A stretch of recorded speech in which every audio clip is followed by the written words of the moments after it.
तो हेलो बच्चों, स्वागत है आपका फिर से एक बार और विजी क्लासेस में, जहां हम सीखते हैं मैथ्स को एक इजी वे में बच्चों। तो बच्चों आज इस वीडियो में हम सीखेंगे क्लास 8 का मैथ्स चैप्टर मेंसुरेशन में। बहुत बुक्स में ये चैप्टर 11th दिया गया है, पर कुछ कुछ बुकों में ये चैप्टर 9th करके भी दिया गया है, स्पेशली जेके बोर्ड की बुकों में। तो बच्चों क्वेश्चन सेम है, सब कुछ सेम है, तो चलो हम समझते हैं इजी वे में। बहुत बच्चे कंफ्यूज रहते हैं कि सर मेंसुरेशन क्या होता है, तो आज हम समझेंगे चीज़ों को बेसिक से। तो इस वीडियो में हम इंट्रोडक्शन समझेंगे और एक्सरसाइज 8.1 के कुछ क्वेश्चन भी करेंगे। Let's start. तो सबसे बेटा पहले मैं आपको कुछ समझाना चाहता हूँ मेंसुरेशन से पहले। क्या बच्चे ज्योमेट्री, यस जियोमेट्री, ये वर्ड आपने सुना है? देखो बच्चों, क्लास 8 में आ गए हो, अब आपको मैथ्स में पता होना चाहिए। जैसे कि आपको पता है साइंस की 3 ब्रांचें हैं, दैट इज फिजिक्स, केमिस्ट्री और बायोलॉजी। सेम मैथ्स की भी बेटा 3 ब्रांचेस होती हैं, अलजबरा, अर्थमेटिक्स और जियोमेट्री। यस बेटा, कहते हैं अलजबरा,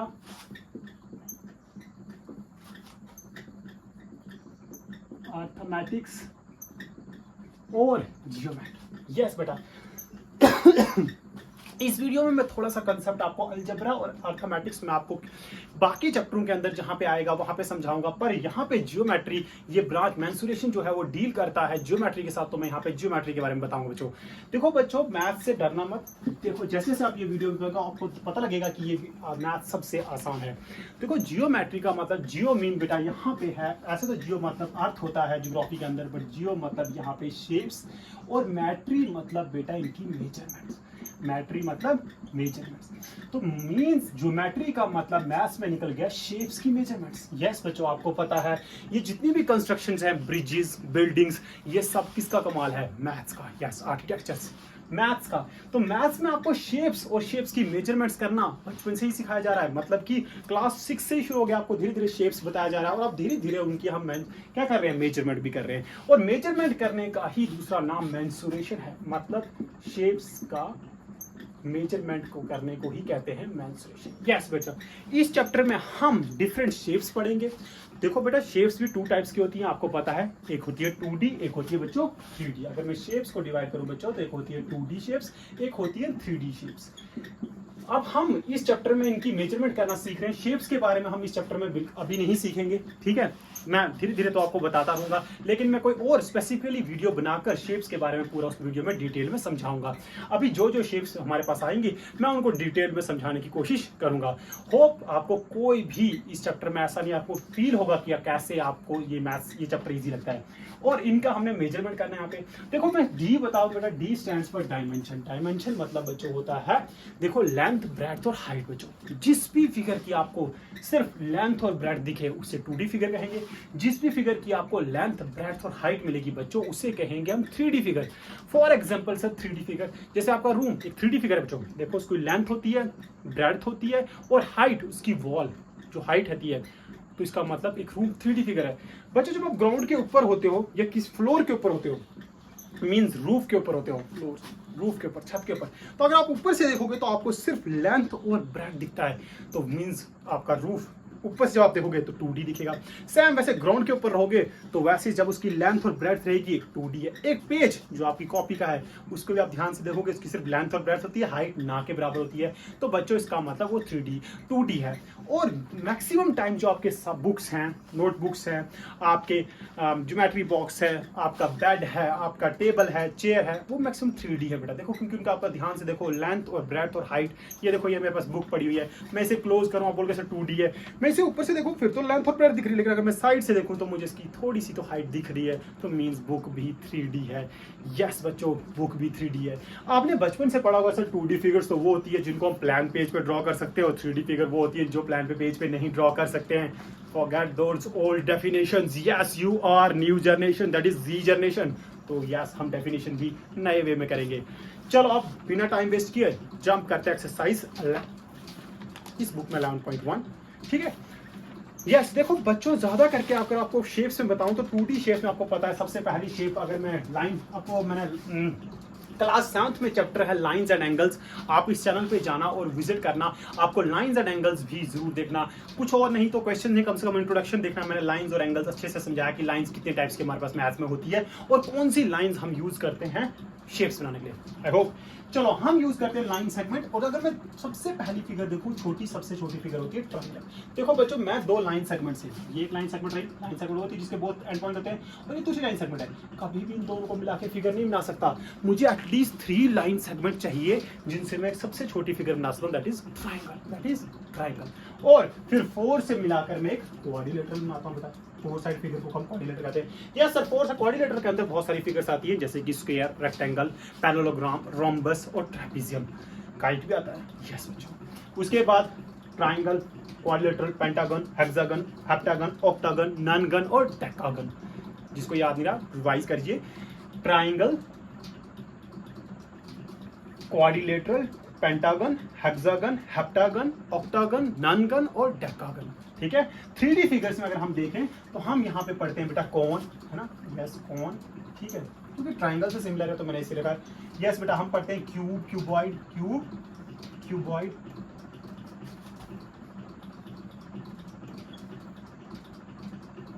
और पढ़ते हैं बेटा सिलेंडर। यस, और पढ़ते हो बेटा स्फीयर। क्या पढ़ते हो? स्फीयर। ठीक है। ये डिफरेंट शेप्स हम पढ़ते हैं, और इस चैप्टर के अंदर हमने ये शेप्स नहीं पढ़नी है बल्कि इनकी मेजरमेंट करनी है। तो चलो शुरू करते हैं एक्सरसाइज 11.1 विदाउट वेस्टिंग और फर्दर टाइम। यस, तो ये कह रहा है the shape of the top surface of a table is, I think 11.2 की तरह। Wait, yes, this is 11.1. A square and a rectangular field with measurement as given in the figure have the same perimeter. Which field has a larger area?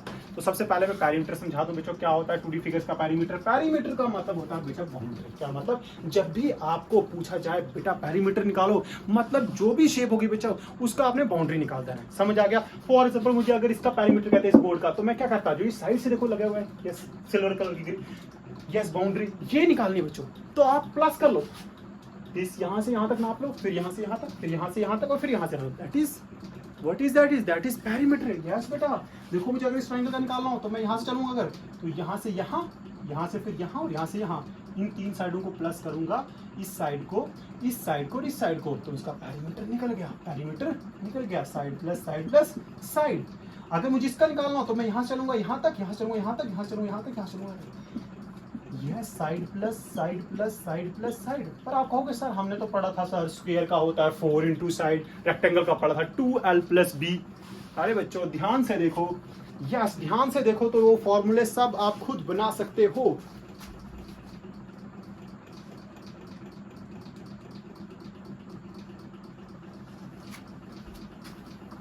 Yes बच्चों, तो चलो आप हमारे साथ पढ़ रहे हो तो आप हमको फॉर्मूला बनाना भी सिखाते हैं। इस क्लास में हम पढ़ाना नहीं बल्कि आपको मैथ्स के साथ रियल में फेस कराते हैं। चलो अब हम फॉर्मूले बनाते हैं। सर देखो स्क्वायर है, ये स्क्वायर बनाता हूँ, मान लेते हैं 4 साइड इसकी सब बराबर है। ठीक है, तो देखो कि मैंने कहा पेरीमीटर निकालना तो क्या करना है, बाउंड्री पे चलना है सर। यहाँ से यहाँ तक, यहाँ से यहाँ तक, यहाँ से यहाँ तक, यहाँ से यहाँ तक। मान लो ये भी 2 है, ये भी 2 है, ये भी 2 है, ये भी तो सर क्यों मान रहे हो? अरे भाई स्क्वायर है भाई, स्क्वायर की सारी साइडें क्या होती हैं? बराबर।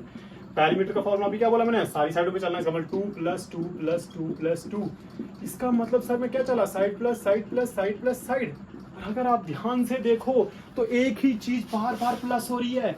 मैथ्स में जब एक ही चीज बार बार प्लस हो उसे कहते हैं मल्टीप्लिकेशन। क्या कहते हैं? है ना, addition of same number. Addition of same number, yes that is called.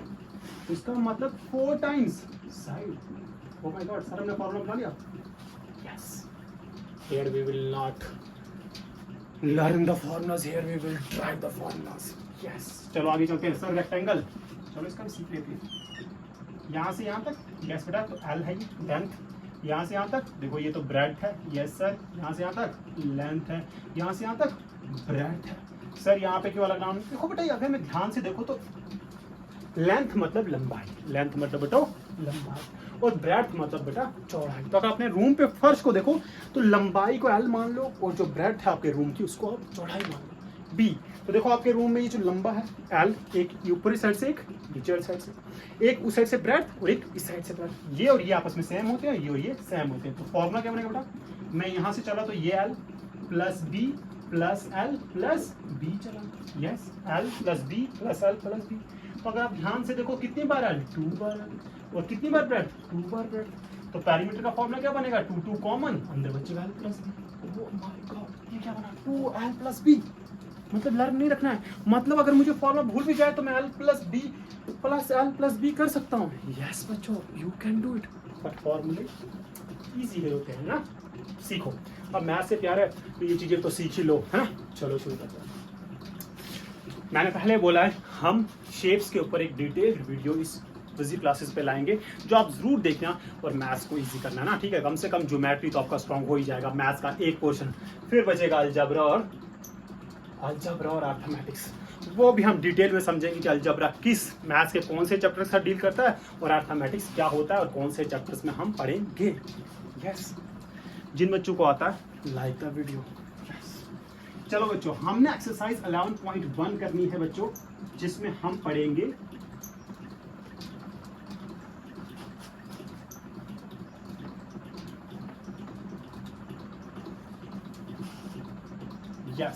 हम पढ़ रहे हैं एक्सरसाइज 11.1। पहला क्वेश्चन बच्चों मुझे लिखना चाहिए या फिर पढ़ के, तो देखो मैं फिगर तो बना ही लूंगा। अ square and a rectangular field with measurement. तो हमारे पास एक दिया हुआ है बेटा स्क्वायर, एक दिया हुआ है रेक्टेंगुलर।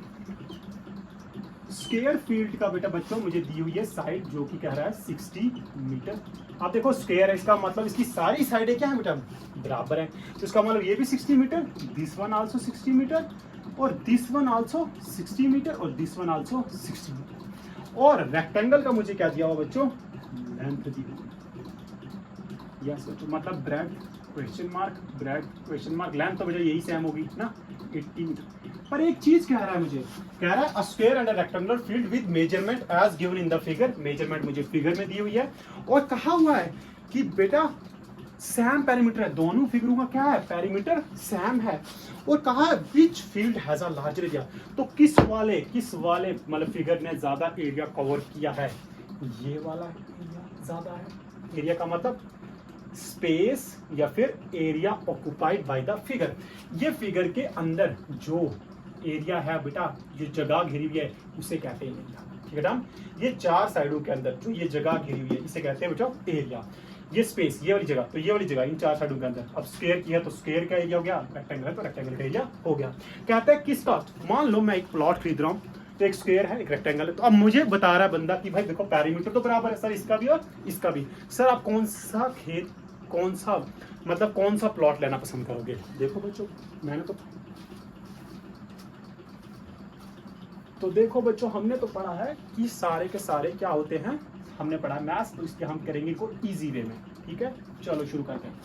तो सबसे पहले लिखने के लिए मैं बता दूं, बहुत बच्चे अभी नए आए होते हैं मैथ्स में, और उन्हें स्टेटमेंट वाले क्वेश्चन से बहुत डर लगता है। बच्चों बहुत ईजी है, सबसे पहले जो दिया हुआ है वो करें। यस, तो सबसे पहले फ्रॉम द फिगर लिखो, क्योंकि इसमें फिगर दी हुई है। तो लिखो फिगर में क्या दिया हुआ है, लिखो फ्रॉम द फिगर, ठीक है। From the figure side of a square, जो दिया हुआ है सबसे पहले वो कितना है, 60 मीटर, ठीक है। और अगर आप देखो तो लेंथ ऑफ द, आप लिख सकते हो रेक्टेंगुलर फील्ड ना, रेक्टेंगुलर फील्ड, यहाँ पे स्क्वायर फील्ड भी लेते हैं और यहाँ पे लिख लेते हैं रेक्टेंगुलर फील्ड। कितना बच्चों, 80 मीटर। उसके बाद एक और चीज दी हुई थी, मैंने कहा perimeter of both the field क्या है बच्चों, सेम है, इज सेम। इसका मतलब जितना इसका पेरीमीटर है उतना इसका पेरीमीटर है। सर हमें तो एरिया चाहिए, पेरीमीटर किसके लिए। देखो बच्चों, हमें बताया गया है एरिया निकालना, पर मैं अगर ध्यान से देखूं तो स्क्वायर का एरिया का फॉर्मूला होता है बेटा साइड इंटू साइड। तो मैं तो साइड दी हुई है तो साइड में साइड डाल के निकाल दूंगा। लेकिन बच्चों अगर मैं उसी जगह पे देखूं, रेक्टेंगल का एरिया निकालने का फॉर्मूला होता है एल इंटू बी। मेरे पास एल तो है पर बी तो है ही, तो सर मैं निकालूंगा कहाँ से। थोड़ा ध्यान से अगर आप दिमाग घुमाओ, पेरीमीटर का फॉर्मूला याद करो। दोनों का पेरीमीटर का फॉर्मूला क्या था, इसका फॉर्मूला था 4 इंटू साइड। हम पेरीमीटर निकाल सकते हैं, यस सर। और पेरीमीटर का फॉर्मूला इसका हो बच्चों 2l प्लस बी। देखो मैं पैरामीटर की जगह पैरामीटर डालूंगा, 2 की जगह 2, एल की जगह, और यहाँ से बी निकाल दूंगा। तो जब मैं बी निकालूंगा पहले पैरामीटर से और फिर उसको एरिया में डालूंगा और एरिया निकालूंगा। यस बच्चों, वेरी गुड। तो सबसे पहले हम किस करेंगे सर, स्क्वायर का निकालेंगे। अरे स्क्वायर का मैं इसलिए निकालूंगा क्योंकि मुझे पैरामीटर दोनों के सेम दिए हैं और मैं पैरामीटर में डालूंगा क्या वैल्यू, जब तक पैरामीटर होगा नहीं। तो देयरफॉर पैरामीटर ऑफ स्क्वायर, तो बच्चों वो क्या है, दैट इज 4 इंटू साइड।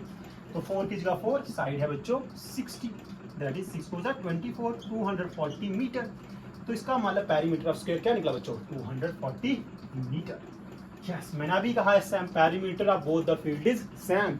इसका मतलब अब निकालूंगा मैं नेक्स्ट किसका निकालूंगा, देन किसका निकालूंगा बच्चों, पैरीमीटर ऑफ रेक्टेंगल बच्चों।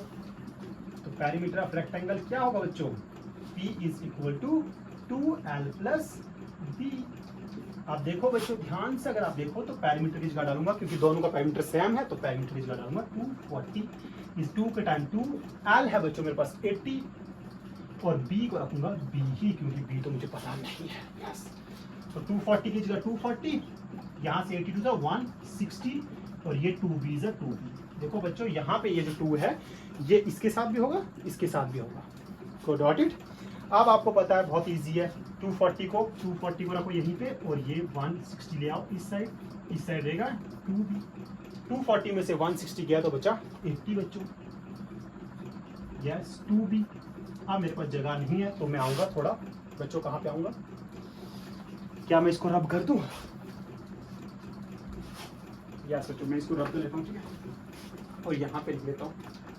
तो बच्चों ध्यान से देखो तो यार 80 इज इक्वल टू 2B, अब 2B रहेगा यहीं पे 80 अपॉन 240 है बच्चों, तो B आ गया बच्चों 240। इसका मतलब अब मुझे निकालना क्या था कि किसका एरिया ज्यादा है, तो आराम से निकाल सकते हैं यस, पर मेरे पास जगह नहीं है तो मैं इरेज करूंगा और फिर रब करूंगा अपने बोर्ड को, फिर मैं दोनों का एरिया निकालूंगा, ठीक है।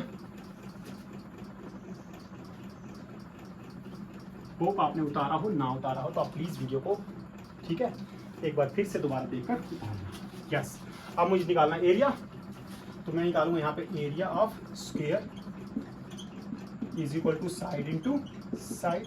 या तो साइड का स्क्वायर भी होता है बच्चों, तो ये फॉर्मूला भी है, और इस साइड निकालूंगा area of that is L into B। यहाँ डालो बेटा 60 into 60, area is equal to 3600 meter square. Sir वहाँ मीटर स्क्वायर, जिन बच्चों को ये पता नहीं बेटा, देखो जब भी यूनिट मल्टीप्लाई होते हैं तो वो पावर ले लेते हैं, ठीक है बच्चों। देखो ऐसा होता है मीटर प्लस मीटर तो ये बन जाएगा 2 मीटर, बट अगर इसी जगह पे मल्टीप्लाई हो जाएगा बन जाएगा मीटर स्क्वायर, यस बच्चों ध्यान रखना इस बात का, ठीक है। तो हमेशा यूनिट भी साथ में रखना। तो area is equal to L into B, तो ये हो गया 80 इंटू 40 अभी निकाला मुझे, और ये हो गया बेटा 8 4 3200 meter square. Oh my god, किसका एरिया ज्यादा निकला, स्क्वायर का। इसका मतलब मुझे कौन सा प्लॉट लेना चाहिए था बेटा, मुझे स्क्वायर प्लॉट लेना चाहिए था। बेशक इनके पैरीमीटर सेम थे, मतलब जो मैं बाउंड्री नाप रहा था ऐसे साइडों से जाकर, है ना, साइडों से चारों तरफ से, तो मैंने देखा था इनका पैरीमीटर दोनों का सेम है। किस खेत का, किस प्लॉट का, स्क्वायर का भी और रेक्टेंगल का भी। लेकिन एक्चुअल में घर तो मुझे अंदर बनाना है ना, तो मतलब एरिया डिपेंड करता है। तो एरिया किसका ज्यादा है, स्क्वायर का ज्यादा है। Hence area of square is greater than किससे, एरिया ऑफ रेक्टेंगल। तो यहाँ पे ये लाइन लेकर आप इस क्वेश्चन को खत्म करेंगे। Hence area of square is greater THEN than rectangular field भी सकते हैं, फील्ड बोले बार बार। होप आपको ये क्वेश्चन समझ आया। मैंने यहाँ पे आपको सिखा रहा हूँ बच्चों, मैथ्स को लर्न नहीं करना है, क्योंकि क्वेश्चन आप लर्न नहीं कर सकते हैं, अंडरस्टैंड करना। और मैंने आपको बताया लिखने की शुरुआत कैसे करनी है। अगर फॉर एग्जांपल सबसे पहले तो जो दिया हुआ है, अगर फॉर एग्जांपल उन्होंने फिगर नहीं दी है और सिर्फ आपके पास क्वेश्चन के अंदर ही दिया कि साइड ऑफ अ स्क्वायर ये है, तो आप ऐसा लिखो we have given side of a square is this, length of a rectangle is this, breadth of a rectangle is this, और अगर पैरीमीटर भी दिया है तो पैरीमीटर इज दिस। फिर देयरफॉर करके वो चीज निकालो जो आपने निकालनी है, और लास्ट में हैंस करके उसे खत्म करो। समझ आया बच्चों, शुरुआत कैसे करनी है। और अगर फिगर में दिया तो फॉर्मूला मुझे फिगर दी तो मैंने कहा फिगर तो क्या क्या दिया था मुझे, side of a square field, फिर length of the rectangular field, और उसके अलावा मुझे एक और चीज दी थी कि perimeter of both the field is same, चाहे वो स्क्वायर हो चाहे वो रेक्टेंगुलर हो, और मुझे निकालने के लिए कहा था एरिया। होप आपको ये समझ आया बच्चों। नेक्स्ट वीडियो में हम कवर करेंगे नेक्स्ट क्वेश्चन, क्योंकि ये वीडियो थोड़ी लंबी हो रही है। तब तक स्टे ट्यून्ड।